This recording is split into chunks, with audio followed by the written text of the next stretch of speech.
Hello, আসসালামু আলাইকুম। সবাইকে স্বাগতম। এই ভিডিওতে আপনারা জানতে পারবেন একটি পাসপোর্ট তৈরি করতে কি কি ডকুমেন্টস এবং ঠিক কি কি প্রয়োজন হয় সেগুলি। So let's begin. বাংলাদেশের পাসপোর্ট বানাতে যেসব কাগজপত্র লাগে তার একটি তালিকা আমি বলতেছি। প্রথমে আপনাকে অনলাইনে আবেদন করতে হবে। অনলাইনের ওয়েবসাইটে গিয়ে আপনি পূরণ করবেন একটি ফর্ম এবং সেটার একটি প্রিন্ট কপি আপনি সঙ্গে নেবেন। তারপর আপনাকে পাসপোর্ট ফি জমা দিতে হবে। এটা মূলত ব্যাংকের মাধ্যমে দেওয়া হয়।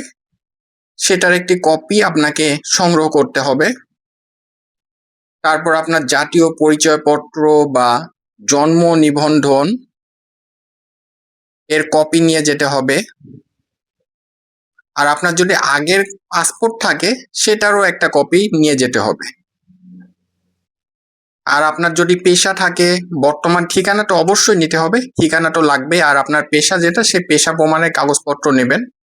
এর বাইরে বাংলাদেশের জন্মসূত্রের বা নাগরিকত্ব সেটার প্রমাণে আরো কিছু লাগতে পারে।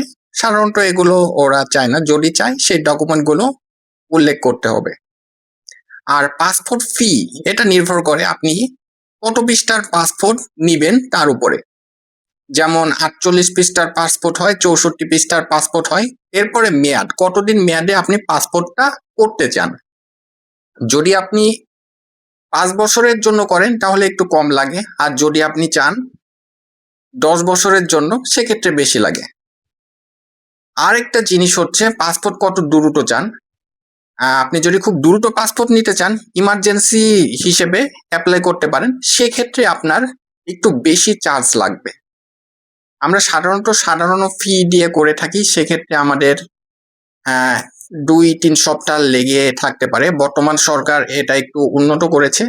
আগে আমরা দালালের মাধ্যমে প্রতারিত হতাম, এখনো কিছু কিছু জায়গায় হয়, তবে সংখ্যাটা কমেছে।